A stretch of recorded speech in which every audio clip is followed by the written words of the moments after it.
Hello students. एसटीआईएस के YouTube programme में आपका स्वागत है।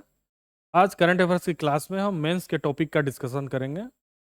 और जो मेंस के जो टॉपिक है, आज हमारे पास 3 टॉपिक है, जिसमें आप पहला देख पा रहे हैं भारत की आर्थिक वृद्धि की चुनौतियां और नीतिगत सुधार।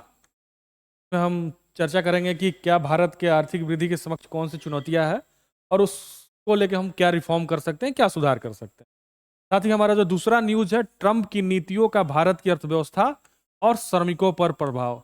अभी जैसा कि अमेरिका में राष्ट्रपति चुने गए हैं और उन्होंने शपथ ग्रहण समारोह में के साथ ही काफ़ी उन्होंने अपनी नीतियों के बारे में घोषणा की कि क्या क्या परिवर्तन होगा, और उन परिवर्तनों को भी हम देखेंगे और उन परिवर्तनों का भारत की अर्थव्यवस्था पर और जो श्रमिक हैं या जो कार्यशील जो वहाँ पे लोग हैं उन पे क्या प्रभाव पड़ेगा, जो भारत के लोग हैं उस पर भी हम चर्चा करेंगे। साथ ही हमारा जो तीसरा जो टॉपिक है, म्यांमार संघर्ष और उसका जारी दुःस्वप्न। जैसा कि आप जानते हैं कि म्यांमार में पिछले 2-3 साल से संघर्ष जारी है, जातीय विद्रोह जारी है और वो किसी प्रकार से वो लगातार जारी है और उसको रोका नहीं जा पा रहा, लगातार प्रयास होने के बाद भी, मध्यस्थता होने के बाद भी। तो हम देखेंगे कि ये क्यों जारी है और कौन पक्ष इसमें मध्यस्थता कर रहा है और क्यों जो है वो मध्यस्थता सफल नहीं हो पा रहा। इन सारे कारणों की हम व्याख्या करेंगे और साथ ही तीनों टॉपिक से रिलेटेड हम एक अभ्यास प्रश्न भी बताएंगे आप लोगों को। तो इसी के साथ हम शुरू करते हैं पहला टॉपिक जो है हमारा, भारत की आर्थिक वृद्धि की चुनौतियां और नीतिगत सुधार। ठीक है, जैसा कि हमने बताया कि भारत के आर्थिक वृद्धि में कौन सी चुनौतियां हैं और किन नीतिगत सुधारों की आवश्यकता है, इसमें हम चर्चा करेंगे। जैसे आप देख पा रहे हैं इस टॉपिक में भारत की आर्थिक वृद्धि और राजकोषीय नीति और निवेश प्रवृत्तियों पर चर्चा करेंगे। मतलब आर्थिक वृद्धि में क्या चुनौतियां हैं, राजकोषीय नीतियों में क्या चुनौतियां हैं और निवेश प्रवृत्ति क्या है। निवेश मतलब जो बाहर से निवेश आ रहा है या इंटरनल जो निवेश है उसकी प्रवृत्ति क्या है। साथ ही इसमें जो धीमी जीडीपी जो ग्रोथ है और मुद्रास्फीति चिंता है, जो इन्फ्लेशन है भारत में, खाद्य इन्फ्लेशन भी है और भी जो कई प्रकार की इन्फ्लेशन है, उनसे जो जुड़ी चिंताएं हैं उन चिंताओं पर भी चर्चा किया गया है। साथ में इसके लिए दीर्घकालिक जो आर्थिक वृद्धि है उसको दीर्घकालिक रूप से बनाए रखने के लिए कौन से नीतिगत सुधार चाहिए, उस पर हम चर्चा करेंगे। और ये जो है हमारा टॉपिक जो है यूपीएससी पाठ्यक्रम के जीएस पेपर 3 से संबंधित है, भारतीय अर्थव्यवस्था, योजना, संसाधनों का जुटाना, विकास, वृद्धि। ठीक है, और ये हमारा जो स्रोत है, ठीक है, Donald Trump climate change global threat to India's growth story, Indian Express से लिया गया है। ठीक है, तो ये हमारा रिसोर्स है। तो देखते हैं जैसे भारत की जीडीपी वृद्धि और वैश्विक आर्थिक माहौल क्या है। ठीक है, जीडीपी वृद्धि क्या है और वैश्विक आर्थिक माहौल क्या है, इन दोनों माहौल के बारे में हम चर्चा करते हैं। देखिए, इस वित्तीय वर्ष के लिए भारत का पहला अग्रिम जीडीपी वृद्धि अनुमान 6.4% है। यानी जो जो वित्तीय वर्ष अब हमारा जो चलेगा, यानी 2025-26 जो वित्तीय वर्ष होगा उसके जो अग्रिम अनुमान अभी बताया गया है 6.4% का है। जो पिछले साल के आर्थिक सर्वेक्षण अनुमान 6.5 से लेकर 7% से थोड़ा कम है। मतलब जो हमारा आर्थिक सर्वेक्षण, इकोनॉमिक सर्वे जो पिछले साल जारी किया गया था, उसमें जो आर्थिक वृद्धि का अनुमान भारत के लिए लगाया गया था वो 6.5 से लेकर 7% के बीच लगाया गया था।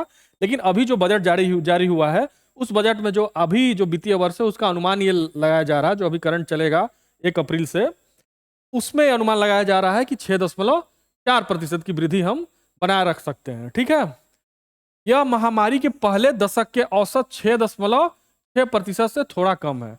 महामारी मतलब जो कोरोना महामारी आया था 2020-21 में, उसके पहले जो दशक में हमारी जो वृद्धि रेट या ग्रोथ रेट रही है जीडीपी, वो 6.6% रहा है। उससे हमारा थोड़ा कम ये अनुमान है। ठीक है, नॉमिनल जीडीपी वृद्धि 9.7% है, जो बजट में 10.5% लक्ष्य से कम है। ठीक है, जो नॉमिनल वृद्धि है, नॉमिनल वृद्धि मतलब जो जीडीपी का नॉमिनल वृद्धि निकाला जाता है उसमें हम जो इन्फ्लेशन को या मुद्रास्फीति को शामिल नहीं करते हैं, या ठीक है, तो वही नॉमिनल जीडीपी ग्रोथ होता है। बिना उसके निकाले, बिना जो हमारा जो मुद्रास्फीति होता है उसके निकाले हम जो वृद्धि दर निकालते हैं बिना शामिल किए, तो वो हमारा जो है नॉमिनल ग्रोथ रेट होता है। वो पहले 10.5% था, वो 9.7% के आसपास है। ठीक है, अमेरिका 2025 में 2% की कम अपनी प्रवृत्ति दर के करीब बढ़ रहा है, जबकि चीन धीमा हो रहा है और यूरोप प्रवृत्ति से नीचे है। ठीक है, वैश्विक स्तर पर अगर आप देखेंगे तो अमेरिका का ग्रोथ रेट केवल 2% है और चीन भी अपनी, जैसा कि धीमा वृद्धि दर भारत से है, वो भी अपनी प्रवृत्ति के करीब ही है। ठीक है, डोनाल्ड ट्रंप की टैरिफ धमकियां भारत के अमेरिका के साथ व्यापार को प्रभावित कर सकती है। जैसा कि डोनाल्ड ट्रंप लगातार धमकी दे रहे हैं कि टैरिफ दर हम बढ़ा देंगे, टैरिफ दर बढ़ाने से उसमें भारत को लगातार डायरेक्ट धमकी तो नहीं दिए हैं, लेकिन वो लगातार इस तरह की धमकी दे रहे हैं कि हम अपने टैरिफ दर को बढ़ा सकते हैं। मतलब वहां अगर आप निर्यात करते हैं तो ज्यादा टैरिफ आपको भुगतान करना पड़ेगा, जो कहीं ना कहीं भारत के लिए पक्षधर नहीं कहा जा सकता। अगर इस तरह का होता है तो एक माहौल वैश्विक स्तर पर चल रहा है। उसी तरीके से विश्व बैंक ने अगले साल की भारत की वृद्धि दर 6.7% रहने का अनुमान लगाया है। ठीक है, 6.7% रहने का अनुमान लगाया, जबकि आईएमएफ ने 6.5% की उम्मीद जताई है। ठीक है, वर्ल्ड बैंक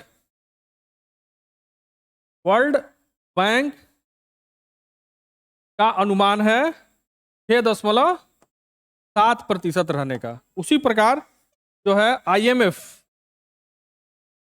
भारत की वृद्धि दर को लेकर जो अनुमान है 6.5% है, जो कि कमोबेश 6.4% जो बजट में अनुमान लगाया गया है उसके आसपास ही है दोनों का अनुमान। ठीक है, अब देखिए भारत में निवेश की गति की चुनौतियां क्या है। ठीक है, जो निवेश आ रहा है उसके समक्ष क्या क्या चुनौतियां हैं। ठीक है, सार्वजनिक और घरेलू निवेश महामारी के बाद की रिकवरी को गति दे है। मतलब सार्वजनिक जो निवेश है और जो घरेलू निवेश है, दोनों मिलकर जो महामारी के बाद हमारा जो ग्रोथ रेट नीचे चला गया था उसको रिकवरी दे रहे हैं। उसमें निवेश मतलब पर्याप्त है। ठीक है, निजी कॉर्पोरेट निवेश अभी भी कमजोर है। जो निजी कॉर्पोरेट निवेश होता है उसकी स्थिति कमजोर बनी हुई है। ठीक है, तीसरा जो हमारा इसमें निकल के आ रहा है, आर्थिक सर्वेक्षण में कहा गया है कि भारत उभरती और उन्नत दोनों अर्थव्यवस्थाओं के साथ निवेश के लिए प्रतिस्पर्धा कर रहा है। ठीक है, जो भारत जो है उभरती और उन्नत, मतलब उभरती जो इमर्जिंग इकोनॉमी है, और उन्नत जैसे अमेरिका है या फिर यूरोपियन कंट्री के ब्रिटेन है या फिर फ्रांस है या फिर जो भी डेवलप्ड कंट्री है उनको उन्नत अर्थव्यवस्था कहा जाता है। और भारत एक उभरती, भारत है, ब्राजील है, साउथ अफ्रीका है, ये इमर्जिंग कंट्री है, इमर्जिंग इकोनॉमी है। तो भारत दोनों के साथ कंपटीशन कर रहा है निवेश के लिए। ठीक है, बजट में पूंजीगत व्यय जिसको कैपेक्स कहा जाता है 17.1% की वृद्धि का अनुमान लगाया गया है, जो पिछले साल के 28.2% से कम है। पूंजीगत व्यय वो होता है जिससे मतलब उसको कहा जाता है कैपेक्स, मतलब ऐसा निवेश जिससे कि बड़े पैमाने पर रोजगार उत्पन्न होता है। ठीक है, तो उसको कहा जाता है पूंजीगत व्यय। तो पूंजीगत व्यय क्या है कि 17.1% अगर रहेगा तो जाहिर सी बात है कि हमारा निवेश प्रभावित होगा, जो कि पिछले साल हमारा जो है 28.2% के आसपास था। इस प्रकार देखा जाए तो काफी कम है। ठीक है, केंद्र और राज्यों द्वारा धीमी गति से खर्च करने के कारण कैपेक्स की वृद्धि दर पिछड़ रही है। मतलब वो पूंजीगत निवेश इसलिए कम हो रहा है कि केंद्र और राज्य जो है धीमी गति से खर्च कर रहे हैं। जब धीमी गति से खर्च करेंगे तो बड़ा कैपिटल निवेश नहीं होगा, बड़ा कैपिटल निवेश नहीं होगा तो उस स्तर से वृद्धि दर भी नहीं हम हासिल कर पाएंगे, ना ही रोजगार उत्पन्न कर पाएंगे। ठीक है, केंद्रीय परियोजनाओं 150 करोड़ से अधिक लागत वाली में से लगभग 40% बजट और समय सीमा से अधिक हो गई हैं। ठीक है, यह भी एक कारक है, यह भी एक निवेश गति के समक्ष एक चुनौती है। ठीक है, मतलब केंद्रीय परियोजना जिसकी लागत 150 करोड़ से अधिक है, लगभग 40% बजट और समय सीमा से अधिक हो गई हैं। ठीक है, देखिए भारत विनिर्माण और व्यापार में कैसे सुधार कर सकता है। अगला जो हमारा पॉइंट है इस टॉपिक से, भारत को इनपुट और मध्यवर्ती और अंतिम उत्पादों के लिए एक स्पष्ट दीर्घकालिक टैरिफ नीति की आवश्यकता है। ठीक है, इनपुट, मध्यवर्ती और अंतिम उत्पादों के लिए। ठीक है, अगर हम टैरिफ नीति को सही तरीके से बनाकर रखेंगे, आयात शुल्क जस्टिफाइड होगा तो इन चीजों को सपोर्ट मिलेगा। तो ये कहना चाह रहा है, स्थिर टैरिफ व्यवस्था निवेश को बढ़ावा देगी, खासकर विनिर्माण में। अब जैसा कि आप जानते हैं कि भारत का जो इकोनॉमी है प्राथमिक, द्वितीयक और तृतीयक। भारत प्राथमिक में मान लीजिए कृषि आता है, इसमें उद्योग, विनिर्माण आदि आता है। इसमें सेवा सेक्टर आता है, सर्विस सेक्टर आदि, सेवा आदि। तो ये तो इसमें हम हरित क्रांति के द्वारा सही तरीके से हम जो है इसमें डेवलप हुए। इसमें हम थोड़ा अभी भी पिछड़े हुए हैं। सेवा सेक्टर का कंट्रीब्यूशन जीडीपी में सबसे ज्यादा है और कृषि में सबसे ज्यादा लोग शामिल हैं। लेकिन ये कहीं ना कहीं हम विनिर्माण और उद्योग में अभी भी हम जो चाइना है या अमेरिका है और जो अन्य बड़े देश हैं उनसे काफी हम पिछड़े हुए हैं। इसलिए अगर हम टैरिफ व्यवस्था को सही तरीके से जस्टिफाइड रखते हैं तो हमारा विनिर्माण उद्योग में वृद्धि होगा, विनिर्माण उद्योग में वृद्धि होगा तो हमारा द्वितीय क्षेत्र मजबूत होगा। द्वितीय क्षेत्र मजबूत होगा तो वहां ज्यादा से ज्यादा को रोजगार मिल पाएगा, क्योंकि यहाँ पे सेमी स्किल्ड या कम स्किल्ड लोग भी खप जाते हैं और हजारों की संख्या में यहाँ लोगों को रोजगार मिल सकता है। तो जब रोजगार मिलेगा तो अर्थव्यवस्था के लिए बेटरमेंट होगा वो। तो ये कहना चाह रहा है, ठीक है। आर्थिक सर्वेक्षण घरेलू नेतृत्व वाली वृद्धि को अनलॉक करने के लिए विनियमन की आवश्यकता पर जोर देता है। जो हमारा इकोनॉमिक सर्वे है उस इकोनॉमिक सर्वे में यह कहा गया है कि घरेलू नेतृत्व वाली वृद्धि के लिए जो विनियमन सही तरीके से होना चाहिए, ना बहुत टफ होना चाहिए ना बहुत लूज होना चाहिए। विनियमन इस तरीके से होना चाहिए कि जो हमारे आर्थिक वृद्धि को सपोर्ट करे, ठीक है। अब देखिए मुद्रास्फीति और ऊर्जा संक्रमण की चुनौतियां क्या है भारत के समक्ष। जैसा कि आप जान रहे हैं कि मुद्रास्फीति है, ऊर्जा संक्रमण की भी चुनौतियां हैं। उन चुनौतियों का क्या है उसको हम देखते हैं, ठीक है। अगले साल मुद्रास्फीति में नरमी आने की उम्मीद है। हालांकि ये बजट में ये अनुमान लगाया गया है कि अगले साल जो है हमारे मुद्रास्फीति में थोड़ा नरमी होगा, ठीक है। क्रिसिल ने सामान्य मानसून और कच्चे तेल के $75 प्रति बैरल पर रहने की स्थिति में खुदरा मुद्रास्फीति में 4.4 वृद्धि का अनुमान लगाया। हालांकि क्रिसिल एक संस्था है जो मुद्रा से संबंधित या और भी चीजों से संबंधित, मुद्रास्फीति से संबंधित एक अनुमान जारी करता है। वो उसने बताया है कि अगर $75 प्रति बैरल अगर तेल रहेगी तो भारत में जो खुदरा मुद्रास्फीति में 4.4 की वृद्धि का अनुमान उसने जताया है, अगर ये स्थिति रहता है तो, ठीक है। खाद्य मुद्रास्फीति उच्च बनी हुई है, ठीक है। दिसंबर 2024 में 8.4%, जिसे ब्याज दरों में कटौती से देरी हो रही है। अब मान लीजिए कि हमारा खाद्य मुद्रास्फीति जो है उच्च बनी हुई है भाई, इसलिए जो है रिजर्व बैंक जो है ब्याज दरों में कटौती नहीं कर रहा है। ब्याज दरों में कटौती कर देगा तो और जो है मुद्रास्फीति बढ़ने का डर हो जाएगा, इसलिए इसको कंट्रोल करने किए हुए है ताकि मुद्रास्फीति कम से कम अनकंट्रोल्ड ना हो जाए, ठीक है। खाद्य मुद्रास्फीति को नियंत्रित करने के लिए भारत को खाद्य प्रसंस्करण, जलवायु लचीली फसलों और कोल्ड स्टोरेज को मजबूत करना चाहिए, ठीक है। खाद्य प्रसंस्करण को भी मजबूत करना चाहिए भारत को। जलवायु लचीली फसलें मतलब जलवायु के हिसाब से फसल होना चाहिए, ठीक है। यानी कि हम जलवायु का कोई और डिमांड है और हम जो है कुछ और बो रहे हैं, तो जलवायु के हिसाब से अगर हम अपने फसल को उपजाएंगे तो कहीं ना कहीं फायदेमंद होगा। ऐसे ही कोल्ड स्टोरेज अगर सही तरीके से, जैसा कि भारत में माना जाता है कि अभी इसका जो है इंफ्रा इस लेवल पे नहीं हुआ है कि हम पूरी तरीके से कोल्ड स्टोरेज हर फसल को दे पाएं।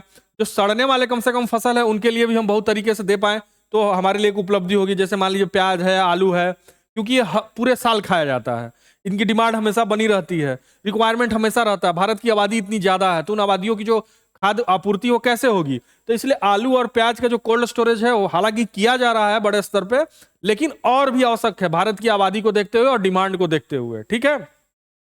भारत ऊर्जा संक्रमण की चुनौती का सामना कर रहा है क्योंकि उद्योग और बुनियादी उद्योग क्षेत्र कार्बन गहन है, ठीक है। ऊर्जा संक्रमण की चुनौती का सामना कर रहा है। जैसे कि मान लीजिए कि भारत क्या है कि ग्रीन एनर्जी की तरफ शिफ्ट होना चाह रहा है, लेकिन जो भारत के जो बहुत सारे ऐसे उद्योग हैं, गहन उद्योग जो है, भारी उद्योग जो हैं, वो कोयला आधारित हैं। तो कोयला आधारित होने से क्या हो रहा है कि कार्बन जो है ज्यादा मुक्त हो रहा है, जिस वजह से जो है प्रदूषण भी बढ़ रहा है। तो जो ऊर्जा संक्रमण से का जो चुनौती का सामना कर रहा है, एक तरफ तो भारत शिफ्ट होना चाह रहा है और दूसरी तरफ जो है हमारी जो डिमांड है उस उद्योग का, वो हम बेसिक जो ऊर्जा स्रोत पैदा करने वाले चीजें उस पर हम डिपेंड हैं। तो इसलिए ग्रीन एनर्जी की तरफ शिफ्ट होने के लिए भारत को और जो है इसमें निवेश की आवश्यकता पड़ेगी इन चुनौतियों को देखते हुए। भारत पॉलीसिलिकॉन, सिलिया और वेफर्स जैसे सौर ऊर्जा घटकों के लिए आयात पर निर्भर करता है। अब देखिए अगला पॉइंट क्या कह रहा है कि जो सौर ऊर्जा में जो जो जरूरी जो घटक हैं जिससे सौर सौर ऊर्जा उत्पन्न होता है, जैसा कि आप जानते हैं कि भारत की अभी भी आवश्यकता जो ऊर्जा की है और आने वाले समय में ऊर्जा की आवश्यकता और भी बढ़ेगी। वर्तमान में तो बहुत ज्यादा है ही है, आने वाले समय में भी बहुत ज्यादा ऊर्जा की आवश्यकता बढ़ेगी। इसलिए भारत जो है ग्रीन एनर्जी पे या अन्य ऊर्जा के स्रोतों पे शिफ्ट हो रहा है, जिसमें से एक है हमारा सौर ऊर्जा। क्योंकि भारत क्या है कि उष्णकटिबंधीय देश है, सौर ऊर्जा का हम सही तरीके से प्रयोग कर सकते हैं, तो उसके लिए जो टेक्निकल चीज चाहिए, जो टेक्निकल सपोर्ट चाहिए, वो इन इन चीजों के तत्वों से मिलकर बनता है। जैसे कि मान लीजिए कि पॉलीसिलिकॉन है, सिलिया और वेफर्स है, इनको भारत को आयात करना पड़ता है ज्यादा से ज्यादा। अगर इनको भारत में ही बनाया जा सके विनिर्माण उद्योग को बढ़ावा देकर, तो कहीं ना कहीं हम इस सौर ऊर्जा में उस लगने वाले कॉस्ट को घटा पाएंगे। लगने वाला कॉस्ट जब घटेगा तो ऑटोमेटिकली हमारा मुद्रास्फीति कंट्रोल होगा। ठीक है, घरेलू क्षमता निर्माण के लिए रणनीतिक नीति बदलाव की आवश्यकता है।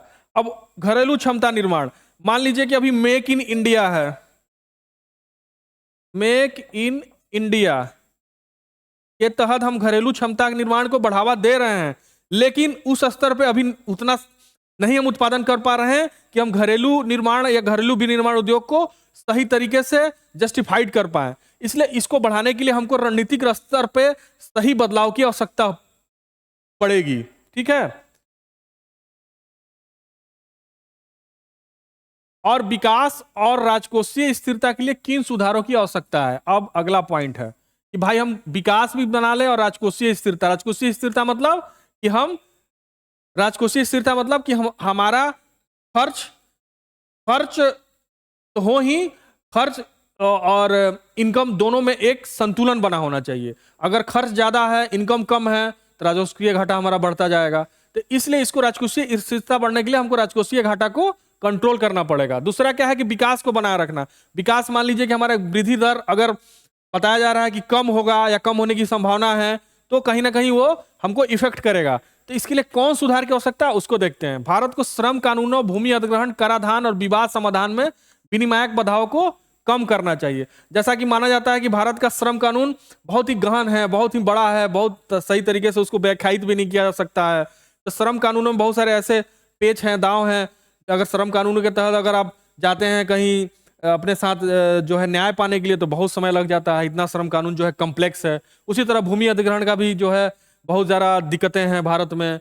इसको अधिग्रहण सही तरीके से सही समय पर नहीं हो पाता, तो बहुत सारी जो है प्रोजेक्ट जो है धीमी गति से आगे बढ़ती है। उसी तरह कराधान में भी बहुत सारी चुनौतियां हैं, हालांकि अभी जो है इसमें कुछ सुधार किया जा रहा है। उसी तरह विवाद समाधान, अगर कुछ होता है, मान लीजिए बाहर की कंपनियां हैं, अगर भारत में काम कर रही है, कुछ विवाद हो गया इंटरनल, तो विवाद समाधान में भी बहुत सारे बाधा उत्पन्न होती है। तो उन बाधाओं के लिए हमारे लिए जो रेगुलेटरी अथॉरिटी है, उनको सही तरीके से जस्टिफाइड तरीके से काम करने की जरूरत है और उनमें सुधार करने की आवश्यकता है। ठीक है, उसी तरह पीएम गति शक्ति योजना ने लॉजिस्टिक्स में सुधार किया। जैसे कि अब यहां बता रहा है कि पीएम गति शक्ति एक योजना शुरू की गई थी जो लॉजिस्टिक्स क्षेत्र के लिए थी। जैसा कि भारत का जो लॉजिस्टिक्स क्षेत्र है बहुत बड़ा है, भारत खुद इतना बड़ा देश है, 150 करोड़ के आसपास आबादी है, तमाम देशों से आयात निर्यात करता है। भारत का जो है समुद्री सीमा भी बहुत बड़ा है, तो इन समुद्री सीमा से भी बहुत सारा चीजों का आयात और निर्यात होता है। तो भारत का लॉजिस्टिक क्षेत्र जो है बहुत ही व्यापक है। उस लॉजिस्टिक क्षेत्र को जो बढ़ाने के लिए एक योजना शुरू की गई थी, पीएम गति शक्ति योजना। उससे जो है लॉजिस्टिक क्षेत्र को बहुत सपोर्ट मिला है। लॉजिस्टिक क्षेत्र के माध्यम से ही हम आयात निर्यात एक जगह से दूसरे जगह सामान को आदान प्रदान करते हैं या पहुंच प्रदान करते हैं। ठीक है, उच्च नॉमिनल जीडीपी वृद्धि 2022-24 के बीच 14.2 ने राजकोषीय समेकन में मदद की। ठीक है, अब ये उच्च नॉमिनल जीडीपी वृद्धि हमारा बना रहा। ठीक है, 2022 से 24 के बीच, जो कि 14.2 के आसपास था, जिसने राजकोषीय समेकन में मदद किया। राजकोषीय समेकन में मतलब क्या होता है कि खर्च को सरकार धीरे धीरे कम करती है। ठीक है, इस वित्तीय वर्ष में नॉमिनल जीडीपी केवल 9.7 की वृद्धि हुई, जो बजट अपेक्षाओं से कम है। ठीक है, इस वित्तीय वर्ष में आर्थिक गति को बनाए रखने के लिए राजकोषीय समेकन धीरे धीरे होना चाहिए। ठीक है भाई, राजकोषीय समेकन जरूरी है, खर्च को कटौती करना भी जरूरी है ताकि खर्च हमारा ज्यादा ना बढ़े। लेकिन खर्च अगर कम हो जाएगा तो विकास कैसे होगा। ठीक है, तो आर्थिक गति को बनाए रखने के लिए केवल राजकोषीय समेकन पे ही ध्यान न दें, राजकोषीय समेकन को धीरे धीरे लाएं। ऐसा ना हो कि हम खर्च में कटौती कर दें और हमारा विकास प्रभावित हो जाए। तो इसलिए राजकोषीय समेकन जो है उसको उसमें एक इस तरीके की स्पीड होनी चाहिए कि हमारा विकास गति भी प्रभावित न हो। ठीक है, हमारे ख्याल से ये आपको टॉपिक समझ में आया होगा। ठीक है, इससे संबंधित हम क्वेश्चन देखते हैं जो अभ्यास प्रश्न है, मुख्य परीक्षा में आपके मदद करेगा। यह अभ्यास प्रश्न है, भारत मुद्रास्फीति और ऊर्जा संकट की चुनौतियों का सामना कर रहा है। इस कथन के आलोक में चर्चा कीजिए कि विकास और राजकोषीय स्थिरता के लिए किन सुधारों की आवश्यकता है। इसको लिखने का प्रयास करें आप, और जो मैंने टॉपिक कराया वहीं से ये प्रश्न है, तो मेरे ख्याल से आप लोगों को ये लिखने में मदद मिलेगी। मैंने पूरा समझाने का प्रयास किया। हमारा दूसरा जो टॉपिक है, मेंस का ही टॉपिक है ये भी, ट्रंप की नीतियों का भारत की अर्थव्यवस्था और श्रमिकों पर प्रभाव। जैसा कि डोनाल्ड ट्रंप ने जो है शपथ लेने के साथ ही तमाम अपनी नीतियों का घोषणा किया, तमाम नीतियों में बदलाव के बारे में बताया, जिसमें एक आव्रजन की नीति भी है। आव्रजन की नीति को टफ बनाने के कारण जो है बहुत सारे लोगों को वहाँ पे जो रोजगार करते हैं, रोजगार करने में भी दिक्कत आएगी। इसके अलावा जो सिटीजनशिप में भी बदलाव की बात कहे हैं कि बाई बर्थ जो सिटीजनशिप जो देता है अमेरिका, उसमें भी बदलाव किया जाएगा। तो इन सब सारी चीज़ों का जो घोषणा किया है उसका भारत की अर्थव्यवस्था पे क्या फर्क पड़ेगा, और जो है वहाँ जो श्रमिक या फिर जो वर्क फोर्स है जो काम करता है, जो भारत के लोग हैं, उन पे क्या प्रभाव पड़ेगा, इसमें हम इस टॉपिक में यही चर्चा करेंगे। ठीक है, और ये जो है हमारी अंतर्राष्ट्रीय संबंध से संबंधित है, पेपर 2 से जीएस के। ठीक है, और इसका जो स्रोत हमने लिया है, a note for new Delhi dealing with Trumperica the Hindu का, ये द हिंदू में आर्टिकल इस नाम से प्रकाशित हुआ था, वही हमारा स्रोत है। क्योंकि हम जो हमारा जो करंट अफेयर्स का जो क्लास होता है उसका सोर्स जो है इंडियन एक्सप्रेस, हिंदू या अन्य जो वेबसाइट है जैसे ORF, ऑब्जर्वर रिसर्च फाउंडेशन, इस प्रकार के स्रोतों को हम आधार बनाकर आपके लिए कंटेंट डेवलप करते हैं, जो कहीं ना कहीं आपके mains examination point of view से बहुत ही मददगार साबित होगा। ठीक है, अगला हम इसी में देखते हैं क्यों हमारा अगला पॉइंट क्या है, ट्रंप की नीतियां और भारत पर प्रभाव। ट्रंप की नीतियां क्या है, जो उसका भारत पर क्या प्रभाव पड़ेगा। जैसे सख्त आव्रजन नियम, ट्रंप ने जो है सख्त आव्रजन नियम किया है, जिसमें सीमा सुरक्षा, वीजा प्रतिबंध और बड़े पैमाने पर निर्वासन का आदेश दिया है। जैसे मान लीजिए कि बहुत सारे लोग जो हैं इलीगल रूप से भी अमेरिका में रहते हैं, उनको हटाने का भी आदेश दिया है। उसमें मैक्सिको के भी लोग बहुत ज़्यादा हैं, वो एक अलग टॉपिक हो सकता है, लेकिन मैक्सिको के लोगों को भी हटाया जा रहा है। भारत के लोग भी बहुत सारे लोग इलीगल रूप से पहुंच जाते हैं वहां पर, उनको भी हटाने की बात की जा रही है, किया गया है। ठीक है, बिना दस्तावेज वाले, जैसा कि आप बताएं कि हम बिना, भाई इलीगल वही होगा जिसके पास कोई दस्तावेज नहीं होगा, तो बिना दस्तावेज वाले भारतीयों की उच्च संख्या 7.5 लाख बिना दस्तावेज वाले भारतीय अमेरिका में रहते हैं। अब देखिए, जैसा कि मैंने शुरू में ही कहा, तो अब इनमें से 18,000 लोगों को निर्वासन का सामना करना पड़ रहा है। इनको या तो निकाल दिया जाएगा या भारत वापस भेज दिया जाएगा, अगर भारत एक्सेप्ट करता है तो। प्रेषण का नुकसान, अब मान लीजिए कि भारत जो है रेमिटेंस प्राप्त करने वाला सबसे बड़ा, मतलब विश्व के सबसे बड़े देश में, विश्व के सबसे बड़े देश में शामिल है, विश्व के सबसे बड़े देश में शामिल है प्रेषण प्राप्त करने में, मतलब रेमिटेंस भारत को सबसे ज्यादा मिलता है। तो उस रेमिटेंस में अगर मान लीजिए कि अमेरिका में जो भारतीय जॉब करते हैं या जॉब करके जो इनकम करते हैं, उन इनकम के बहुत बड़े भाग को भारत में भेजते हैं, तो उसको प्रेषण कहा जाता है। तो उन प्रेषण को प्राप्त करता है तो डॉलर में आता है, तो उससे क्या होता है कि भारत का फॉरेस्ट रिजर्व भी बढ़ता है, तो उसमें कहीं ना कहीं भारत को नुकसान होगा, और साथ ही साथ बेरोजगारी भी बढ़ेगी। अगर उनको वहां रोजगार नहीं मिला प्राप्त होगा तो वो वापस भारत भी आएंगे, तो भारत पे भी एक तरीके से बर्डन होगा। एक तरफ तो हमारा जो है रेमिटेंस घटेगा या प्रेषण घटेगा, साथ साथ बेरोजगारी भी बढ़ेगी।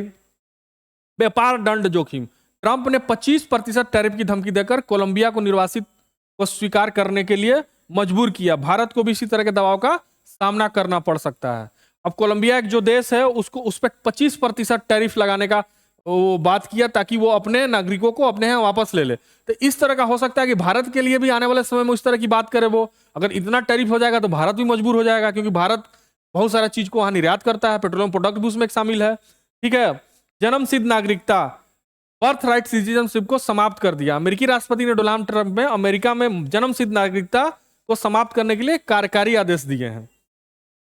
आदेश यह सुनिश्चित करेगा कि विदेशी पासपोर्ट धारकों के बच्चों को अब अमेरिकी नागरिक नहीं माना जाएगा। इसमें वे लोग भी शामिल है जो देश में कानूनी रूप से रह रहे हैं, जैसे टूरिस्ट, स्टूडेंट, वर्क वीजा पर रहने वाले लोग, और जिससे कुशल भारतीय श्रमिक प्रभावित हुए हैं।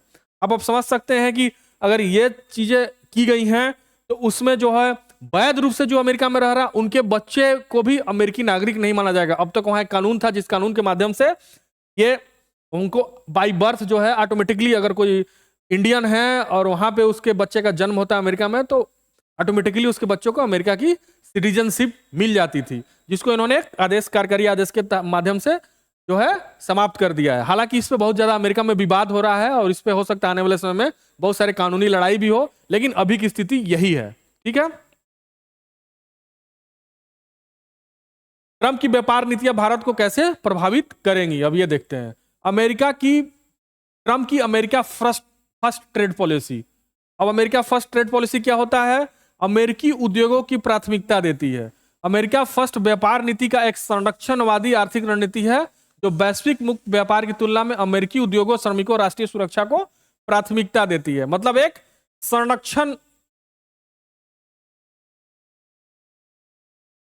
संरक्षणवाद को बढ़ावा दे रहा है अमेरिका एक तरह से।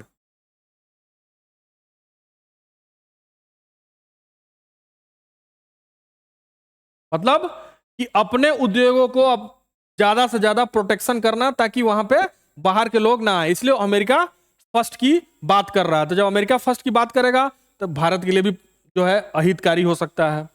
उसी तरह भारत ने ट्रंप के पहले कार्यकाल में अपने सामान्यकृत वरीयता प्रणाली जीएसपी, जनरलाइज जो है प्रणाली जो थी उसको खो दिया था। मतलब भारत को जो वरीयता दी गई थी उसको समाप्त कर दिया गया था, क्योंकि वो अमेरिका फर्स्ट के तहत ही ये किए थे। और जैसा कि अब इसमें जो है प्रणाली के बारे में थोड़ा सा आप जान लेते हैं कि जो सामान्यकृत वरीयता प्रणाली है यानी जीएसपी एक व्यापार का वरीयता कार्यक्रम है। यह विकसित देशों द्वारा विकासशील देशों को दिया जाता है जाने वाला एक टैरिफ प्रोत्साहन है।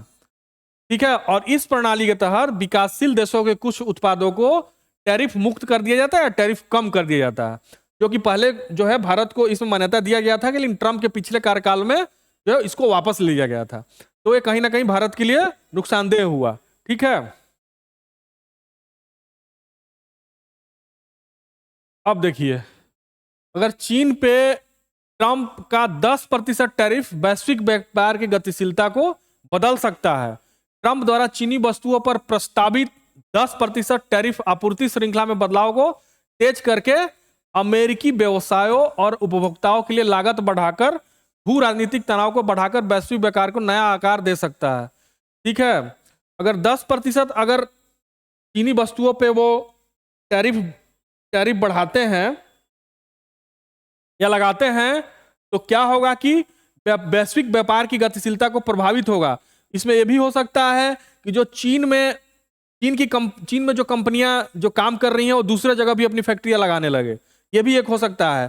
तो ये पिछले पहले कार्यकाल में भी इस तरह की बात हुई थी। जब अमेरिका चाइना में जब ट्रेड वार हुआ था तो उस समय भी ये चीजें हुई थी। उस समय जो है 60% लगा दिया गया था। ठीक है। तो बहुत सारे जो चाइना से कंपनियां थी, जैसे कि वो वियतनाम में गई, जो है भारत में गई, मैक्सिको में गई, इंडोनेशिया में गई। ठीक है। तो वो क्या हुआ कि जो वैश्विक व्यापार की गतिशीलता थी इससे प्रभावित तो हुई ही, और इसका जो इफेक्ट आया कि बहुत जो है चीजें जो है वैश्विक स्तर पे महंगी हो गई, उनमें मुद्रास्फीति बढ़ गया, बस मतलब कॉस्टली हो गई, उसका ये परिणाम हुआ। तो ये आने का डर है। हालांकि पिछली बार 60% से ये 10% बताए हैं, कम है काफी, लेकिन इंप्लीकेशन तो पड़ेगा ही पड़ेगा।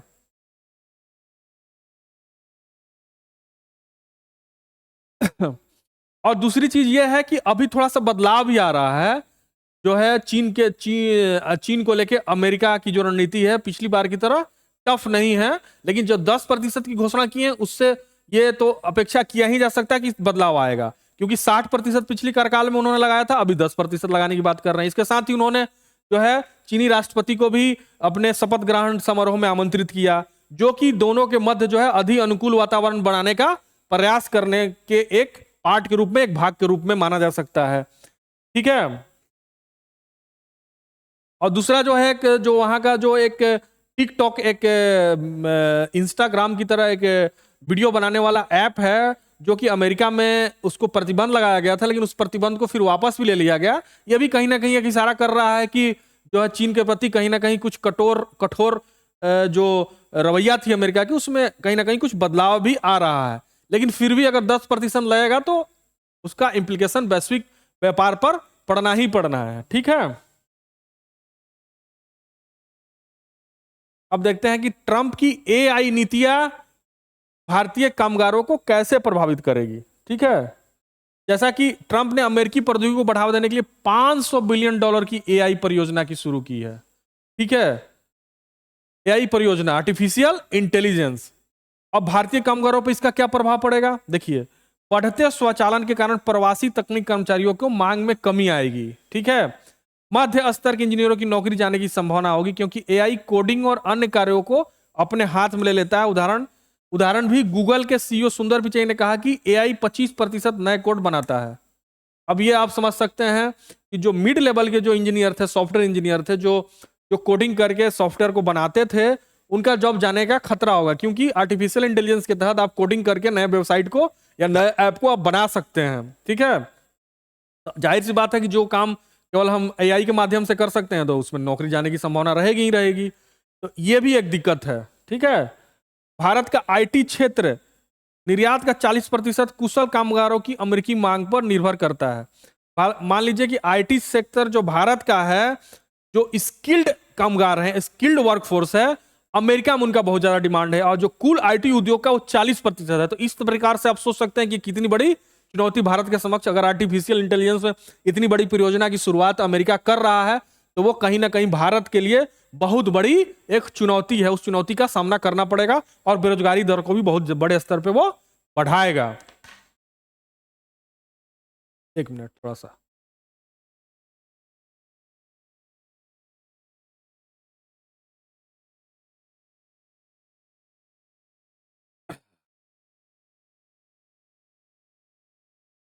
अब अगला सवाल यह आता है कि भारत को फिर क्या करना चाहिए।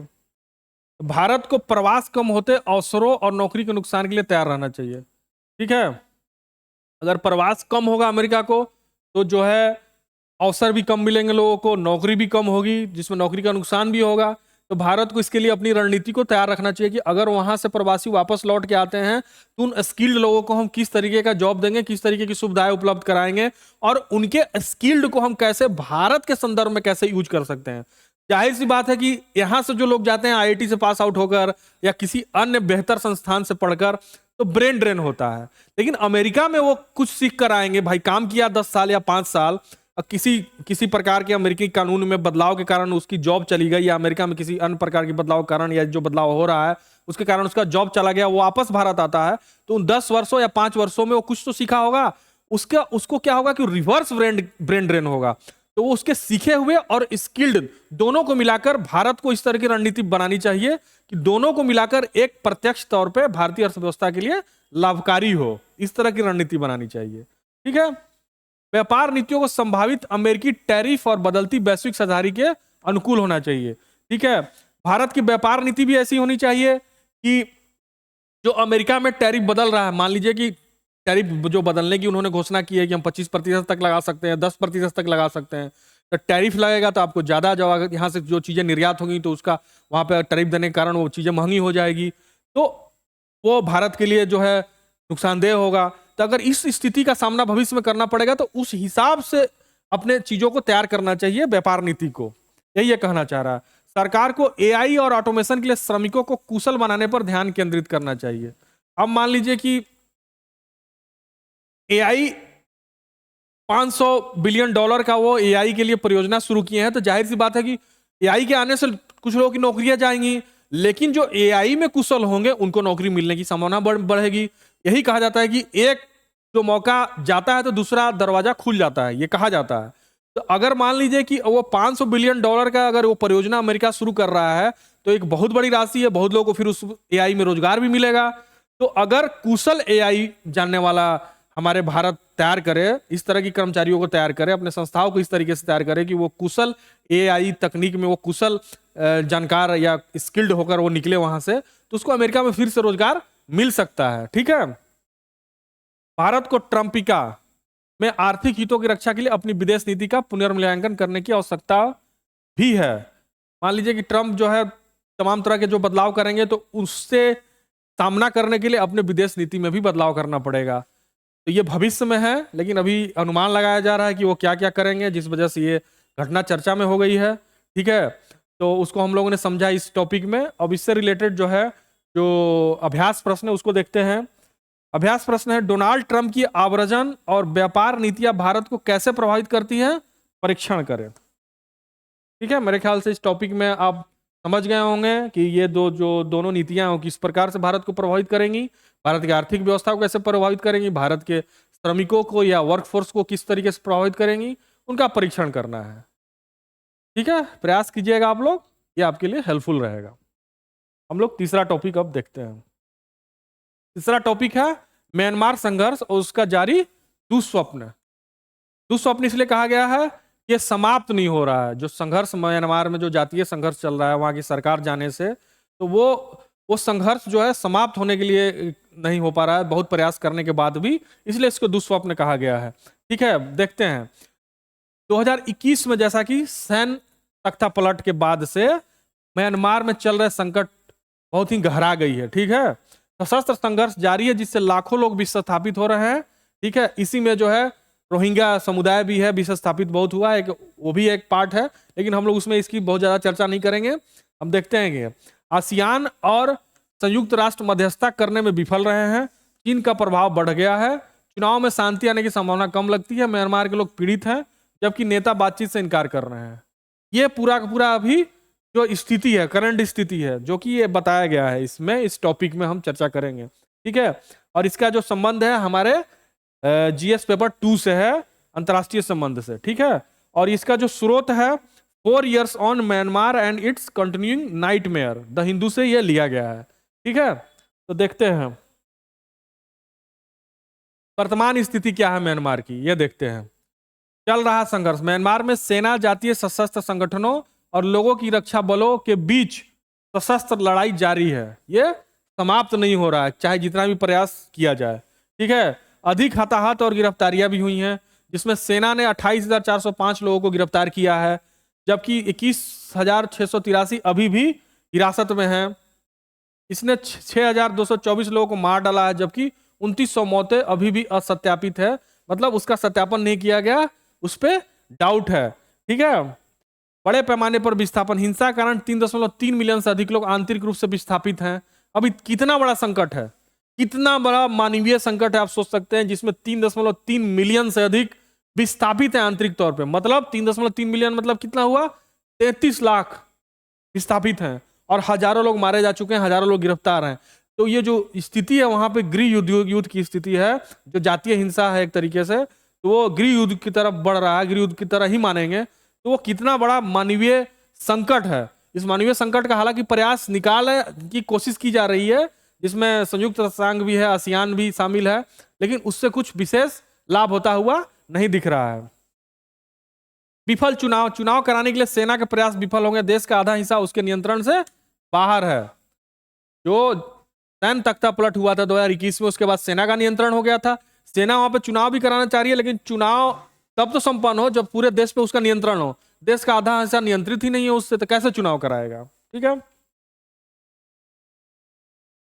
म्यांमार में अब सवाल उठता है कि म्यांमार में लड़ कौन रहे हैं। म्यांमार की सेना ने 1 फरवरी 2021 को तख्ता पलट करके सत्ता पर कब्जा किया था, जिसने 2020 के चुनाव परिणामों को पलट दिया। यह विपक्ष को दबाने के लिए बल का उपयोग करता है। ठीक है, यह स्थिति है। दूसरा क्या है, जातीय सशस्त्र संगठन। यह समूह म्यांमार के कुछ हिस्सों, खासकर सीमाओं के पास नियंत्रण करते हैं। वे लंबे समय से सैन्य शासन का विरोध करते हैं। जो जातीय सशस्त्र संगठन है वो सैन्य शासन जो चल रहा है उस सैन्य शासन का विरोध करते हैं, इसलिए संघर्ष और बढ़ जा रहा है। ठीक है, पीपुल्स डिफेंस फोर्सेज, तख्ता पलट के बाद सेना से लड़ने के लिए बनाए गए नागरिक समूह, ये पूरे देश में काम करते हैं, जिसमें मध्य क्षेत्र भी शामिल है। अब जो एक तरफ तो सेना का है, दूसरे जो पक्ष जातीय सशस्त्र संगठन है, तीसरा जो है पीपुल डिफेंस है, तो 3 पक्ष निकल के आ गई है। और एक जो है राष्ट्रीय एकता सरकार, प्रतिरोध का समन्वय करने के लिए एक और गैर मान्यता प्राप्त सरकार। तो कुल मिलाजुला के इन चारों के बीच जो है विवाद गहरा गया है, जिस वजह से कोई एक समाधान नहीं निकल पा रहा है। जिससे कि वहां पे मानवीय संकट और भी बढ़ता जा रहा है। आसियान की भूमिका क्या निभा रहा है, अब ये भी देख लेते हैं। आसियान जो है, चूंकि इसमें जो है मध्यस्थ कर रहा है कि किसी प्रकार से वहां के मानवीय संकट को टाला जाए, कंट्रोल किया जाए, लेकिन हो नहीं पा रहा है। आसियान को 2021 के बाद तख्ता पलट के म्यांमार के संकट में मध्यस्थता करने की जिम्मेदारी दी गई थी। ठीक है, इसने हिंसा रोकने और बातचीत शुरू करने के लिए 5 सूत्री सहमति पेश की। यह योजना विफल हो गई क्योंकि सेना और प्रतिरोध समूह दोनों ने वार्ता को अस्वीकार कर दिया। कारण ये था, जो योजना बनाया आसियान ने, उस आसियान की योजना को जो वहां की जो सेना थी और प्रतिरोध समूह थे, उन्होंने नहीं माना, उसको जो है इनकार कर दिया। आसियान के विदेश मंत्रियों ने म्यांमार की सेना को चुनावों के बजाय बातचीत पर ध्यान केंद्रित करने की सलाह दी।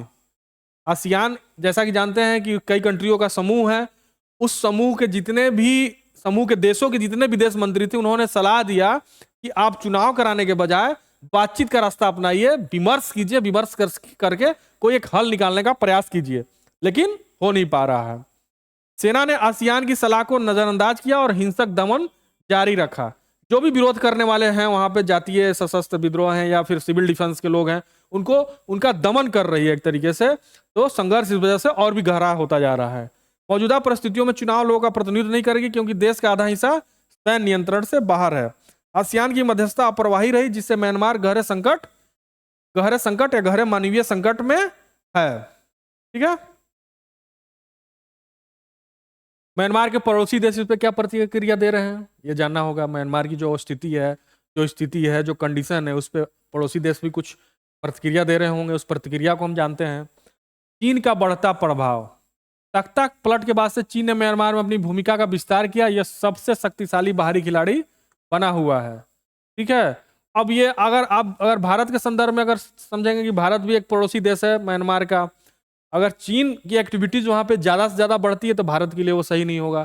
तो भारत के रणनीतिक दृष्टिकोण से भी ये सही नहीं अगर चीन की उपस्थिति वहां ज्यादा बढ़ रही है। ठीक है, विद्रोहियों के नियंत्रण में सीमा क्षेत्र। भारत और बांग्लादेश के साथ म्यांमार की सीमा जातीय सशस्त्र संगठनों द्वारा नियंत्रित है। सरकार वहां से अधिकार खो दिया है। जो सेना की सरकार है, भारत और बांग्लादेश की जो सीमा है, म्यांमार की सीमा जो भारत और बांग्लादेश के साथ लगती है, उन सीमा क्षेत्रों में क्या जो सेना की सरकार का नियंत्रण समाप्त है। ठीक है, भारत बांग्लादेश के मुद्दे भी हैं भाई। भारत और बांग्लादेश के बीच संबंध तनावपूर्ण है या समन्वित कार्रवाई को रोकता है। अभी वर्तमान में जो वहाँ बांग्लादेश में भी जो है तख्ता पलट हुआ, तख्ता पलट होने के कारण जो है वर्तमान में भारत और बांग्लादेश का संबंध तनावपूर्ण हो गया है। तनावपूर्ण होने के कारण अगर म्यांमार में कुछ स्थिति को कंट्रोल करने के लिए दोनों देश मिलकर एक समन्वय करे, प्रयास करे, वो भी नहीं हो पा रहा है, जिस वजह से वो संकट का कोई समाधान नहीं निकल पा रहा है। थाईलैंड की सीमाएं। आसियान सदस्य और पड़ोसी देश के रूप में थाईलैंड मदद करने के लिए अच्छी स्थिति में है, लेकिन उसके पास पर्याप्त प्रभाव नहीं है। ठीक है, थाईलैंड क्या है कि आसियान का सदस्य देश भी है और म्यांमार का पड़ोसी देश भी है। वो मदद कर सकता है, लेकिन उसका प्रभाव जो है सीमित है, जिस वजह से वो नहीं कर सकता प्रयास। क्षेत्रीय सहमति का अभाव। अविश्वास के कारण पड़ोसियों ने म्यांमार के संकट को हल करने के लिए एकीकृत रणनीति नहीं बनाई है। जो भी पड़ोसी देश हैं इसके, चाहे वो आसियान के देश हो, चाहे भारत हो, बांग्लादेश हो, वो एक एकीकृत रणनीति नहीं बना पा रहे हैं, जिस वजह से वहां की समस्या का समाधान नहीं निकल पा रहा है।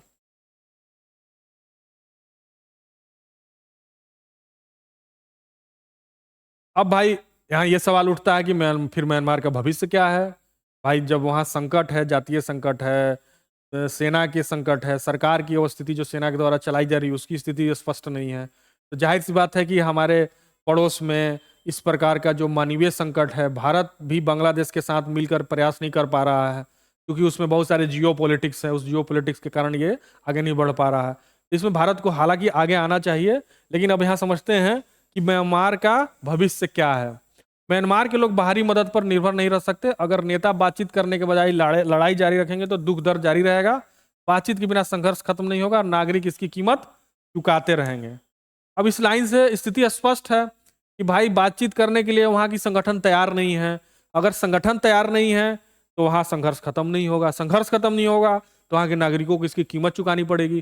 कीमत के तौर पे क्या हो रहा है कि हजारों लाखों की संख्या में लोग विस्थापित हो रहे हैं इंटरनल तौर पे भी और आसपास के देशों में भी। उसी में से एक समस्या रोहिंग्या समस्या। रोहिंग्या भी वहाँ के एक निवासी माने जाते हैं, जो कि उनको ऐसे भी बाहर कर दिया गया है, लेकिन अब इस संकट से उनके पे भी बहुत ज़्यादा असर पड़ रहा होगा। तो वो भाग के बांग्लादेश में आएंगे, भारत में आएंगे।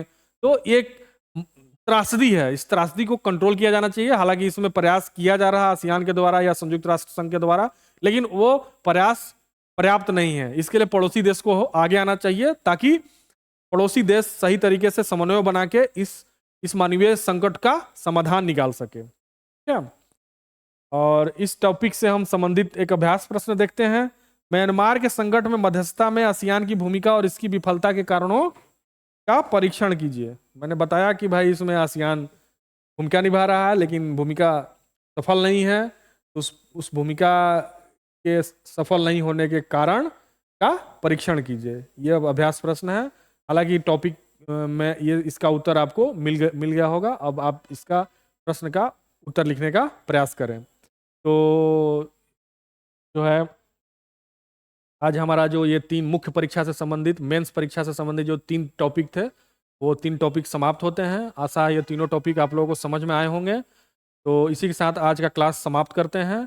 मिलते हैं नेक्स्ट क्लास में नए टॉपिक के साथ। धन्यवाद।